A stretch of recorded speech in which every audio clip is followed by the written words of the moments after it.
What's up, everyone? Today we're talking about the chorus. Now, every songwriter knows what a chorus is. It is the part of the song that gets called the chorus. But there is a huge difference between a chorus that people hear once and a chorus that follows them around for the rest of the day. That is the kind of chorus you hear in a store, forget you heard, and then somehow it shows up again while you are waiting on the microwave or driving home later. I have written hundreds that disappeared the second the song ended, and a handful that actually stuck. What I have learned is that sticky choruses are not magic accidents. They use patterns. They put the important phrase where the ear can find it. They give the brain a shape to predict. They make the rhythm feel good in your mouth. They reduce the emotion until it is strong enough to carry the song. So in this video, I'm going to walk you through the specific techniques that separate a forgettable chorus from one people can hum back after hearing it once. These are not laws. Great writers break every rule. But if your choruses are not sticking yet, these are the places I would check first. Let's get into it. Rule number 1. The most important words in your chorus should live at the beginning or the end, not buried somewhere in the middle where the listener has to dig for them. When someone hears a song in a coffee shop and tries to remember it later, they usually remember the first phrase, the last phrase, and the part that gets repeated with force. Everything in the middle gets fuzzy, so here's the practical move. Make your title the first line or the last line of the chorus. Let the setup support that title instead of hiding it. If the title arrives right away, the listener knows what emotional room they are standing in. If the title arrives at the end, the whole chorus can lean forward toward it. Both can work. What usually does not work is dropping the title into bar 3 like it is an afterthought. A chorus that wanders for 7 bars before getting to the point is acting like a verse. The verse can wander. The verse can reveal. The chorus needs a sign on the door. Your exercise is simple. Write your chorus title on a sticky note and put it near your screen. Every line either supports that title, sets it up, or earns its return. If a line is interesting but does not serve the title, that does not mean it is bad writing. It might just belong somewhere else. Move it to the verse, save it for another song, or cut it. The second technique is the melody trap. Repeat, then twist. This might be the most useful melodic move in catchy chorus writing because it gives the listener a pattern before asking them to feel the payoff. The formula is simple. Line A again with a slight variation, then something different. The first 2 lines should feel almost identical melodically. They do not need to be carbon copies, but they should be close enough that the listener's brain starts predicting where the chorus is going. Then, on the 3rd or 4th line, you change something. Go higher, go lower, shift the rhythm, open the phrase up, hold a note longer, put the title where the melody suddenly has more emotional space. That twist is where the payoff usually lives. The reason it works is familiarity. In psychology, people often like things more once they have been exposed to them. Music uses that constantly. When a melodic shape repeats, the brain starts trusting it. When it changes at the right moment, the change feels earned instead of random. The counterexample is a chorus where every line is a brand new melody. It might be interesting for a moment, but the listener cannot grab it. Take a chorus you are working on and sing the first 2 lines. Are they cousins or are they strangers? If they are strangers, make them more related. Then make sure the next line gives us a lift, drop, or rhythmic surprise. That is the payoff. Here is a secret about earworms. They are not only about melody. A lot of the stickiness comes from rhythm. The best chorus hooks often have a pattern your tongue wants to repeat. Hard consonants, short syllables, and tiny pockets of silence can do more than a complicated melody. Think about the difference between a phrase that strolls and a phrase that punches. A good rhythmic hook has shape. It has a place where the mouth speeds up, a place where it stops, and a place where the next word lands hard. Alliteration helps because certain sounds cut through a mix. Short syllables help because people can remember and shout them. Space helps because silence makes the punch feel bigger. This is why a hook can survive even when someone sings it out of tune. The rhythm is still there. The body remembers the rhythm before the brain remembers every note. So try this exercise before you ever touch the melody. Say your chorus title out loud in 3 different rhythms. Do not sing it yet, just speak it.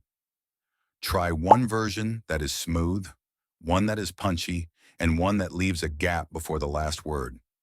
Which version feels most natural? Which one makes your hand want to tap the table? Which one could a room full of people shout together without needing a rehearsal? If you remove the melody and the rhythm still feels memorable, you are close. If the rhythm falls flat, the melody has to work too hard. Now for the emotional core. Most choruses are not too long. They are too complicated. A strong chorus usually communicates one emotion in one sentence, not three emotions, not a paragraph of clever images. One clear feeling. The verse can carry detail, context, backstory, and contradiction. The chorus needs to hit the blunt force truth. What is the song actually saying? Can you write it on an index card? If not, the chorus may be asking the listener to process too much. What often goes wrong is that writers try to make the chorus poetic before it is clear. They add a metaphor, then a second metaphor, then a callback to the verse, then a philosophical question. The listener's brain says, "I am processing," and the song moves on without them. Clarity is not the enemy of depth. A chorus can be simple and still devastating. In fact, the simplicity is often what lets the emotion travel. The hard part is choosing. Are you saying I miss you? Are you saying I am done? Are you saying I cannot stop wanting this? Are you saying I am finally free? Pick one. Write your chorus in one plain sentence first, then expand that sentence into the full chorus. Every line should deepen that one feeling, not wander into a new one. If a line goes on a tangent, it may be a verse line wearing the wrong jacket. The fifth principle is repetition. And yes, I know it sounds obvious, but songwriters resist this all the time. A chorus is supposed to repeat. The repetition is not a flaw, it is the mechanism. Your title phrase should usually appear at least twice inside the chorus. 3 times is often the sweet spot if the phrase can handle it. The trick is not just repeating words because you ran out of ideas. The trick is making repetition feel like emphasis. The first time introduces the idea, the second time confirms it. The third time can make it feel inevitable. Think of repetition like underlining with sound. If the hook only appears once, the listener may understand it, but they may not remember it. If it returns in the right places, it starts becoming the thing the listener carries away from the song. Repetition can also change meaning as it returns. The same line can feel like denial the first time, confession the second time, and release the third time. That is why repeating a phrase is not automatically lazy. Lazy repetition feels like filler. Intentional repetition feels like pressure. Count how many times your title phrase appears in your chorus. If the answer is less than 2, experiment with opening and closing the chorus with it, or letting it return at the emotional peak. Then sing it out loud and ask whether the repetition feels forced or earned. Your ear will usually know. Here is my favorite litmus test, the shower test. Can a completely untrained person hear your chorus once, then sing the rough shape back immediately? Not perfectly, not in tune, not with the exact words, just the shape. If yes, you probably have something that wants to be sung. If no, the chorus may be too complicated, too narrow, too rangy, or fighting the natural rhythm of speech. Great choruses feel like they belong in the mouth before they feel clever on paper. They do not require the listener to solve a puzzle. They give the listener a handle. That handle might be a short phrase, a repeated melodic shape, a rhythm that lands naturally, or a title that returns right when the brain expects it. The shower test works because it removes the ego from the room.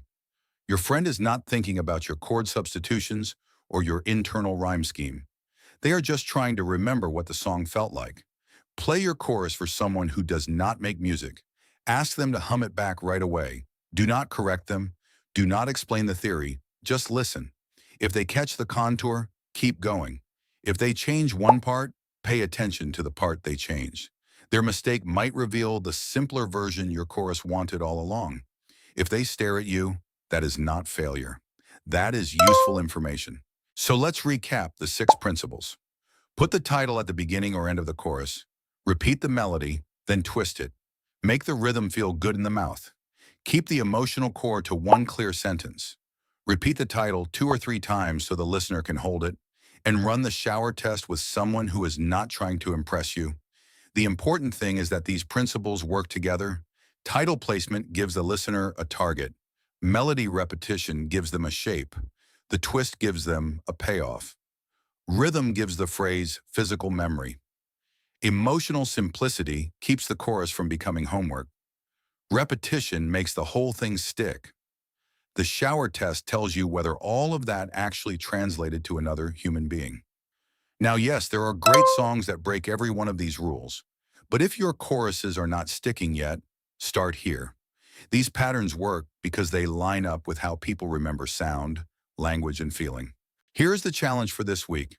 Take one chorus you are working on and put it through all 6 checks. Move the title to the edge. Make the first 2 melodic lines related. Speak the hook rhythm before you sing it. Write the emotional core as one sentence. Repeat the title until it feels intentional. Then play it for a friend and ask them to sing it back. Their reaction will tell you more than another week of tweaking alone. And do not treat this like a pass-fail test. Treat it like feedback from the song. If the title is buried, move it. If the melody is hard to remember, repeat the shape before you twist it.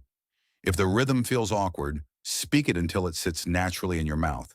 If the chorus is trying to say 5 things, choose the strongest one. If nobody can hum it back, simplify the handle. That is craft. It is not making the song less honest. It is making the honesty easier to carry.